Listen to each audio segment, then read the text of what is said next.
Cristo, ele não se aposentou. Ele não envelheceu. Aquilo que ele fez no passado, ele faz hoje. Ele não mudou. A questão, igreja, é que a nossa mentalidade é que mudou. A nossa forma de pensar é que mudou. Porque Jesus é o mesmo. Como Jesus não está aqui mais nessa terra fisicamente, ele está aqui através do Espírito Santo. O Espírito Santo, ele é a ação do poder de Jesus. Ele é a ação do poder. E na hora que o Espírito Santo, ele se movimenta, é impossível que algo não aconteça. A função do Espírito Santo é transportar Jesus Cristo sobre a nossa vida. O tempo do milagre não acabou. Aonde há um crente lavado e remido pelo sangue de Cristo, há o Espírito Santo. E a presença do Espírito Santo na vida de uma pessoa é o suficiente até para mudar um ambiente. Imagine agora a pessoa falando, é Deus falando, é uma ação do Espírito Santo. Por isso a importância hoje, amada igreja, é a gente alinhar o nosso espírito com o Espírito Santo. Amém?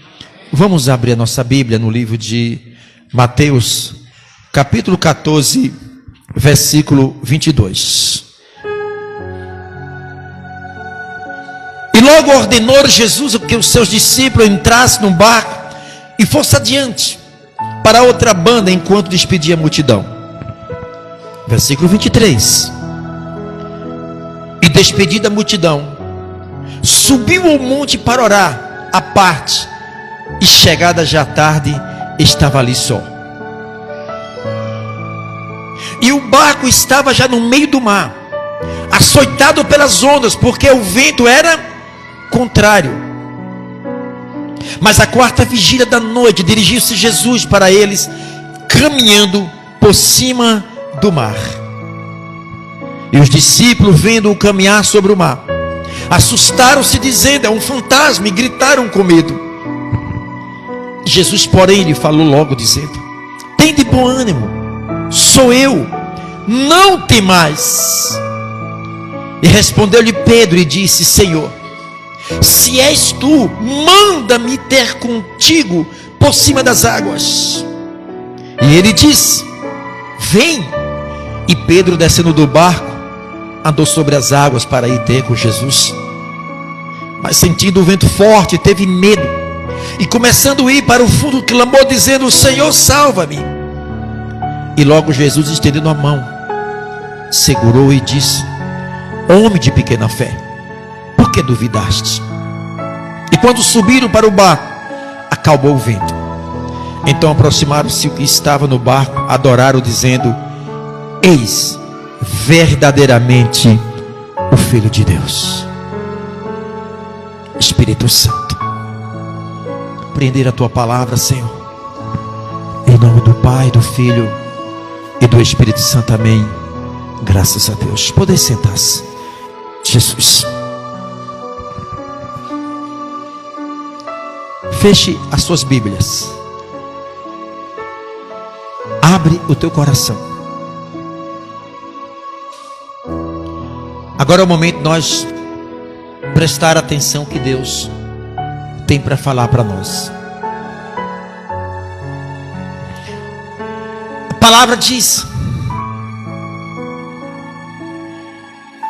que Jesus, ele reúne os seus discípulos e dá uma ordem para eles: entra no barco e vai para outra margem. Os discípulos obedeceram. Que bom quando nós obedecemos a Deus. A palavra diz: quando ouvires a voz do seu teu Deus, não vos endureçais o vosso coração. Apocalipse capítulo 3, versículo 20, diz a palavra: eis que estou à porta e bato. Se ouvires a minha voz,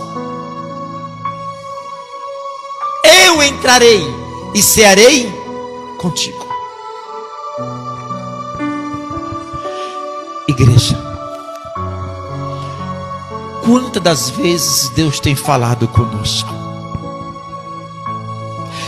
Quantas das vezes Deus tem falado conosco? Mas a dureza do coração não permite que nós venhamos entender a voz de Deus. O preço que nós já pagamos foram muito alto por não obedecer à voz de Deus.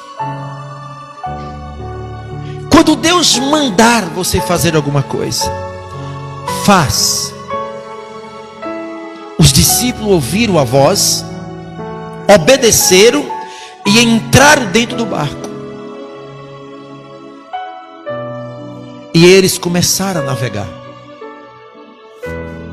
Isso já era um final de tarde. A palavra diz que o Senhor, ao deixar os discípulos, foi atender uma multidão. A palavra não diz o que Jesus estava fazendo com a multidão, mas eu não tenho dúvida que Jesus estava pregando o arrependimento. Jesus estava curando os doentes. Jesus estava libertando os endemoniados. E depois que terminou aquela grande reunião, aquele culto na praia, Jesus foi para o monte orar. Se tem uma coisa que o Senhor tem nos ensinado, a palavra tem nos orientado e mostrado Jesus sempre orando, falando com o Pai. A oração é o combustível da nossa fé. Crentes, não pare de orar. Não passe um dia sem orar. Orar é falar com Deus. A oração tem um significado espiritual.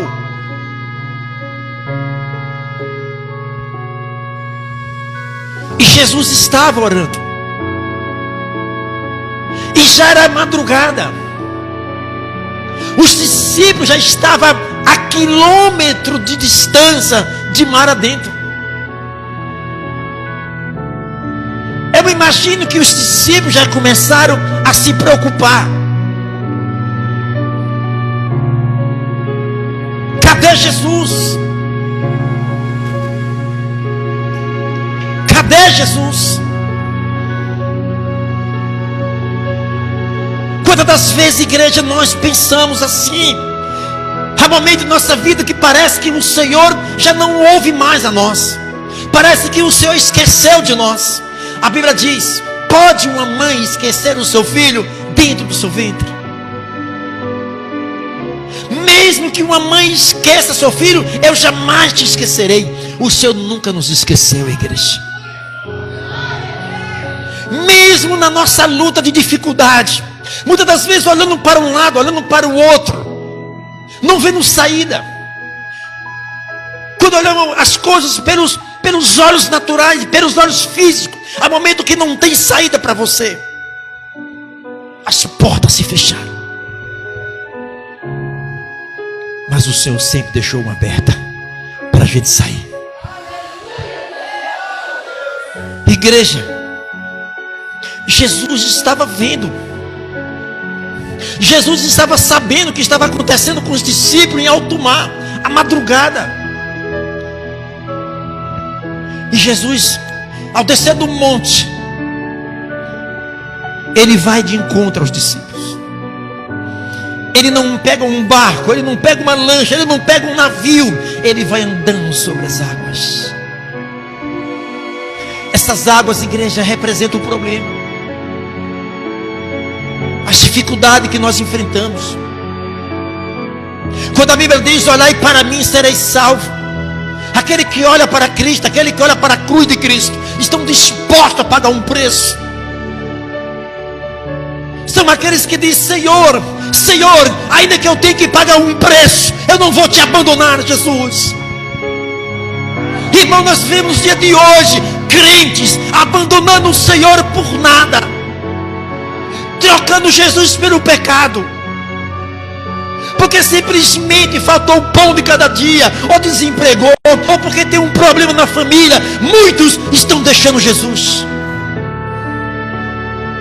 A Bíblia diz, igreja, Jesus foi andando sobre as águas do nosso Deus.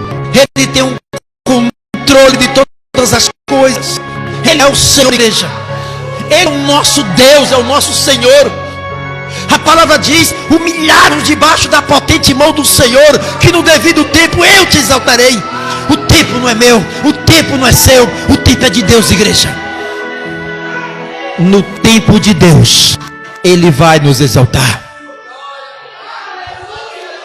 A palavra diz: esperei com paciência no Senhor, e Ele se inclinou para ouvir as minhas orações.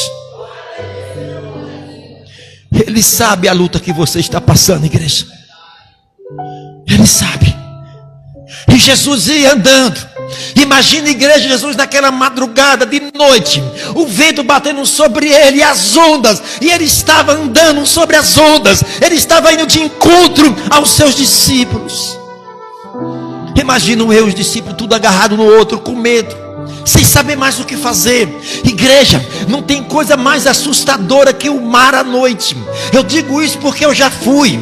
Eu lembro quando eu estava na marinha, que nós estávamos viajando em navios. Igreja, você olha para um lado, para outro, você não vê terra, é céu e mar. À noite são trevas, escuridões. É apavorante, igreja. Aqueles discípulos, as ondas batia muito forte, o vento, o barco, ao ponto de se partir. E os discípulos tudo ali agarrados um no outro com medo. E de repente quem aparece? Jesus vem andando sobre em direção ao barco. A Bíblia diz que que os discípulos olharam para Jesus. Eles não viram Jesus, eles viram um fantasma. O medo era tamanho, igreja, que ele estava diante da luz, diante de Cristo. Mas o medo fazia com que eles não enxergassem Cristo, mas enxergassem um fantasma. Que coisa terrível, medo. A palavra diz que o amor do Senhor lança fora todo o medo. E Pedro olha, e Jesus disse: Pedro, sou eu, o Cristo. O quê? Essa voz eu conheço. Será que é Cristo mesmo? E ficou em dúvida. Vem, Pedro. Pedro disse: se tu és o Cristo, faz com que eu ande sobre as águas. Jesus olha para Pedro e disse: Pedro, vem, Pedro. Imagino que Pedro estava grudado com os discípulos com medo, porque coisa terrível é o medo. Igreja, o medo faz com que a nossa mente crie coisas que não existem. E Pedro disse: eu vou lá, Jesus. Eu vou lá, Jesus. Eu vou lá, Jesus. Eu quero ver se o Senhor é Deus mesmo, é Jesus. Imagina um barco, subia e descia, para um lado para o outro. Pedro, eu não tenho dúvida que Pedro, ele não se lançou de vez na água. Ele segura na borda do barco. Cai, mas não cai. E aí Pedro coloca um pé na água. Parece que é Jesus. Não afundou não.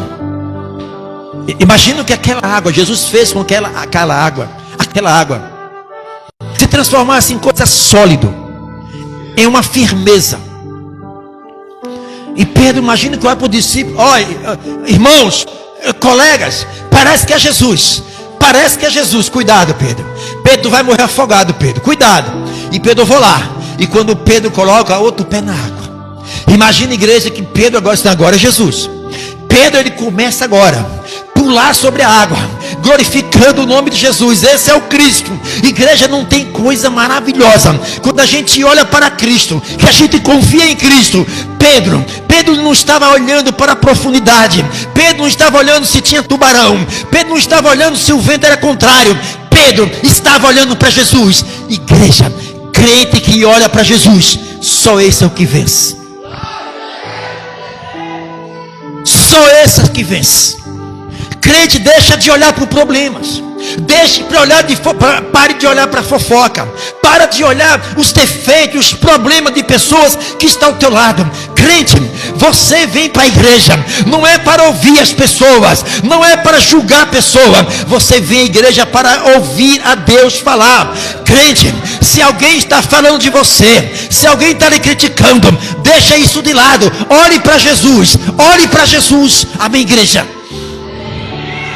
E aí Pedro olhando para Jesus, ele estava correndo sobre as águas. Pedro estava glorificando a Deus. Não tem coisa melhor, igreja, do que nós glorificarmos, sentirmos a presença de Deus, a sentir o Espírito de Deus sobre o nosso espírito. Igreja, quando nós estamos alinhados com o Espírito Santo, quando o crente é um crente de oração, é um crente que vigia, é um crente que abomina o pecado, é um crente que busca o Senhor, ele não tem tempo para estar olhando o problema. Ainda que venha uma doença, ele está dizendo para a doença: você já foi destruído na cruz. Ainda que venha um problema, esse problema eu vou te vencer em nome de Jesus. O crente, ele começa a igreja a ter domínio sobre os problemas. E Pedro estava caminhando sobre as águas. A questão, igreja, é que do meio até chegar a Jesus, Pedro, ele tira a visão de Jesus. Enquanto Pedro estava olhando para Jesus, Pedro não estava vendo dificuldade. Quando o crente está olhando para Jesus, não vê dificuldade. Ainda que ele sabe que as forças, que não tem força para resolver os seus problemas, ele sabe que a força de Deus começa na força dele, quando a força do homem termina. Quando a nossa força termina, o poder de Deus desce sobre a nossa vida. Deus não precisa contar com a nossa força para vencer a nossa batalha, igreja. A palavra diz que nós não devemos confiar na força dos nossos braços. E Pedro tira a visão de Jesus. E quando Pedro tira a visão do Senhor Jesus, Pedro começa a afundar. Pedro começa a sentir o vento contrário. Pedro começa a ver as ondas fortes batendo sobre ele. Pedro tirou a visão de Cristo. Ele começa a afundar, igreja. Irmãos, todos que tiram a visão de Cristo se afunda nos problemas, mergulha nas dívidas, se afunda nas enfermidades, casamento destruído, vida totalmente desintegrada. Igreja, não tire a tua visão de Cristo. E quando Pedro, ele começa a mergulhar na profundidade daquele mar, ele começa a gritar: Senhor, Senhor, salva-me, Senhor, salve. Que coisa maravilhosa, igreja, é quando o homem reconhece a sua fraqueza, quando ele não confia mais nas suas forças, na sua capacidade, na sua intelectualidade. Ele diz: não, Deus, eu não tenho mais força para vencer esse problema, eu não tenho mais força sequer para dar um passo à frente sem o Senhor. Pai, eu abro meu coração, Senhor, me ajuda, Senhor. A palavra diz, amada igreja, que o Senhor automaticamente, ele pega na mão de Pedro. Pedro já estava se afundando, Pedro já estava se afogando, e Jesus levanta ele e diz: levanta-te, homem de pequena fé. A fé, é só com a fé que nós podemos agradar a Deus. O livro de Hebreus capítulo 11:6 diz sem fé é impossível agradar a Deus. Irmão, Deus é um ser espiritual. E para que nós possamos agradar a Deus, temos que sair desse nível físico, adentrar em uma área espiritual, aquilo que os nossos olhos físicos não vê, mas os nossos olhos espirituais vê, amada igreja. Igreja, quando nós crescemos espiritualmente, quando nós cremos naquilo que os nossos olhos físicos não vê, a gente consegue, lá num nível espiritual, numa dimensão espiritual, numa atmosfera espiritual, começamos a agradar a Deus. Todos nós, todos vocês estão enfrentando inimigos invisíveis. E o pior, inimigos invisíveis estão armados até os dentes com armas espirituais. Além de você não ver o seu inimigo, você não consegue enxergar as armas invisíveis que esse inimigo espiritual enfrenta todos os dias da nossa vida. Isso quer dizer, igreja, para que eu vou para os combates no campo espiritual, eu preciso estar mais forte do que os meus inimigos espirituais. Eu não posso estar mais fraco do que ele. E aí tem um inimigo espiritual chamado enfermidade. E aí tem um inimigo espiritual, amada igreja, chamado separação, chamado ódio, chamado acidente, chamado morte. E esses inimigos, eles não podem estar mais fortes do que nós. Pastor, o que acontece na vida de um crente que está mais fraco do que os seus inimigos espirituais invisíveis? Apanhar todos os dias, pancada todos os dias. E é muito que chega a olhar para Deus: Senhor, o que foi que eu fiz de errado? Eu não matei, não roubei. Por que minha vida, Deus, parece que amarrou uma corrente na minha cintura? Eu dou um passo para frente e 10 para trás. A minha vida, Deus, está toda bloqueada. Casamento bloqueado, família bloqueada, saúde bloqueada, o financeiro bloqueado. Por que está bloqueado? Porque alguém bloqueou. Alguém sentou em cima dessa situação e disse: quem manda aqui sou eu. E muitas das vezes o crente, por não entender o campo espiritual, de tão cego que é espiritualmente, esquece que ele é um ser espiritual. Nós somos um ser espiritual dentro de um corpo físico para interagir o mundo físico. E o físico surgiu do espiritual. As coisas que acontecem no físico já aconteceu no espiritual. Compreende, igreja? Isso quer dizer, o que vai acontecer amanhã já está acontecendo hoje no mundo espiritual. Amanhã apenas vai se materializar o que foi gerado no espiritual. E nessa dimensão espiritual, eu preciso crescer espiritualmente. A palavra diz que o diabo, ele é o pai da mentira. Ele é o pai da mentira. Ele se esconde na vida de muitas pessoas em forma de problemas. O que acontece, igreja? É o ser humano enxergando o problema o tempo todo na sua vida como problema. E começa agora a gerenciar o problema. É o problema de saúde, é o problema de angústia, é o problema do vício, é o problema no casamento, é problema em todas as áreas da vida. Mas a pessoa só enxerga o problema, e a pessoa não enxerga o que está por trás do problema, o causador do problema. Porque quando um cristão ele começa a enxergar a causa do problema, nada mais, nada menos que o cristão percebeu Satanás no problema. E o diabo, quando ele percebe que você percebeu ele, imagina que ele diz assim: estou ferrado agora. Eles me enxergaram, me descobriram. Agora vão orar ao Deus dele, vão jejuar, vão buscar força do Deus dele. E agora vem fogo, e deixa eu correr, e deixa eu me esconder, deixa eu sair perto desse crente, porque simplesmente ele percebeu que a gente percebeu ele. E quando nós não percebemos ele, nós percebemos o problema. E aí vamos sempre culpar alguém, brigar com alguém. O meu problema é com essa pessoa, eu tenho que brigar com essa pessoa.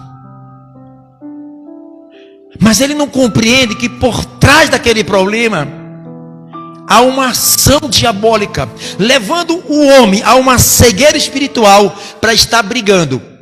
O marido briga com a esposa, a esposa briga com o marido, e ambos estão dentro de um ringue físico. E é o ser humano se degradando contra o ser humano o tempo todo. E quando o ser humano está lutando com o ser humano, existe uma plateia que fica nos assistindo dentro de um ringue físico.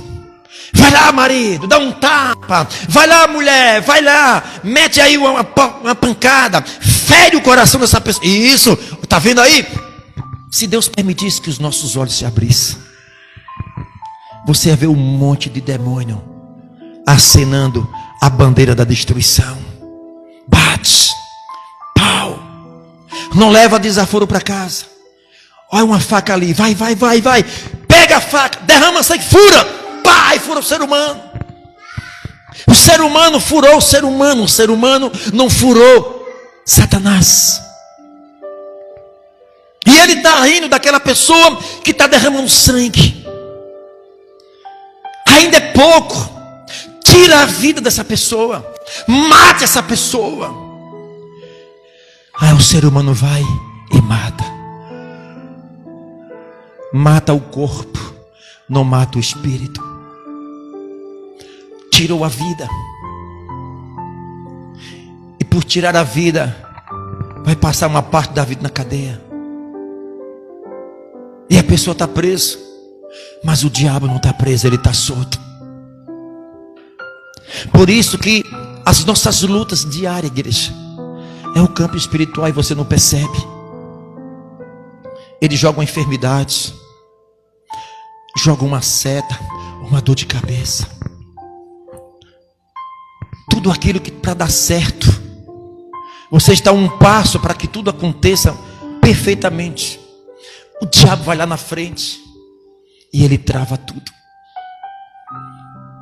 levando o ser humano a um estado de miséria, de dor, de sofrimento. Os janeiros vão passando, e quando o ser humano acorda, olha para trás e diz: Deus, o que foi que eu fiz da minha vida? Só pancada. E quantos estão morrendo assim? Só tomando pancada. E eu quero dizer, amada igreja, que a Bíblia diz que o diabo veio para matar, para roubar e para destruir. Ele é a própria destruição, ele é a própria enfermidade. Mas a palavra diz que o Filho de Deus se manifestou para destruir toda obra do diabo.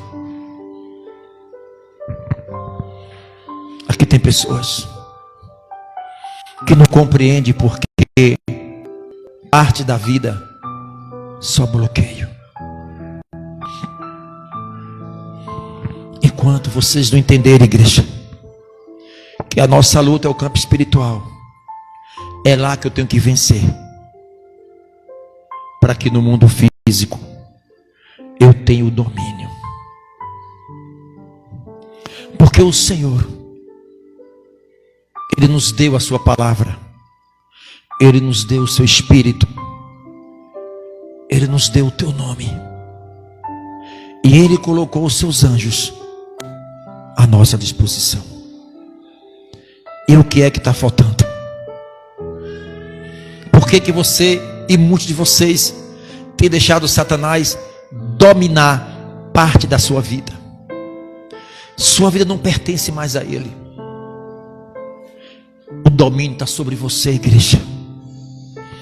O diabo tem que olhar para você, para nós, e reconhecer a autoridade de Deus sobre a tua vida. Ele não respeita homem e mulher, ele não respeita pastor, ele não respeita crente. O diabo respeita a autoridade de Deus sobre a nossa vida.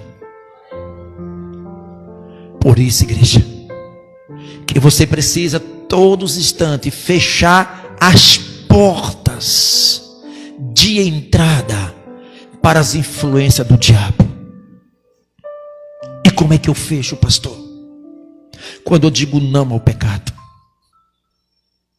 Quando o diabo me oferece aparentemente as coisas boas para me pecar, e eu digo: Satanás, você não vai me enganar.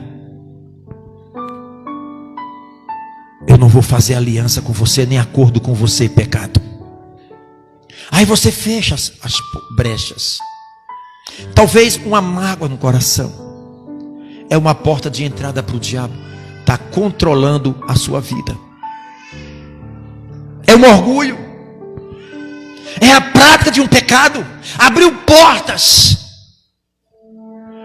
Quem tem que fechar essa porta é você.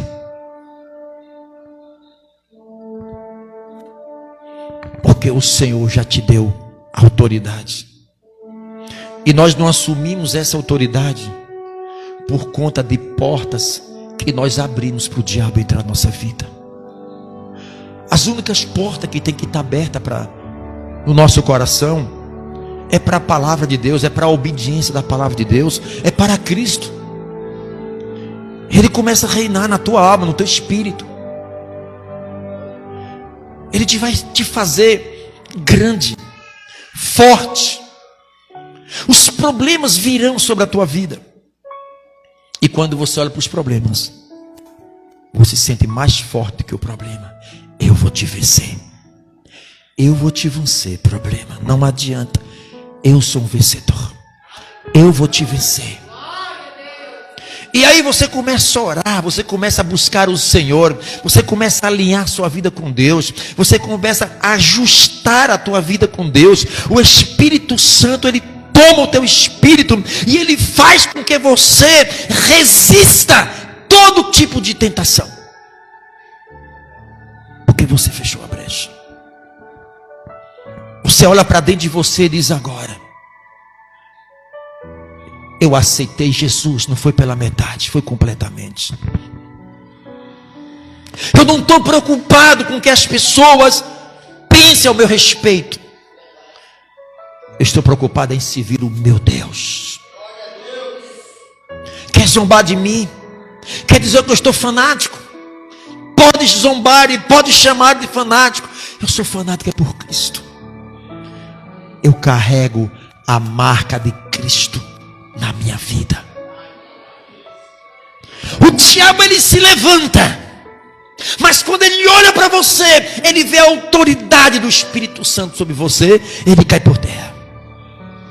Ele prepara a tua morte. O Senhor vai na frente e desfaz. Fazem macumba para te destruir, não tem validade. O inferno se levanta, mas cai nos seus pés. Entende, igreja? O mundo espiritual é uma batalha. E você percebe o quanto você é atacado todos os dias. Ataques. Muitos até para dormir. Ataques a noite toda. Mas às quintas-feiras é uma quinta de batalha. E eu quero entrar nessa batalha com vocês. Vocês não estão só aqui. Pastor, a minha saúde, pastor, eu sinto sintomas no meu corpo que não é normal. Eu tenho falado para mim mesmo, não é normal isso.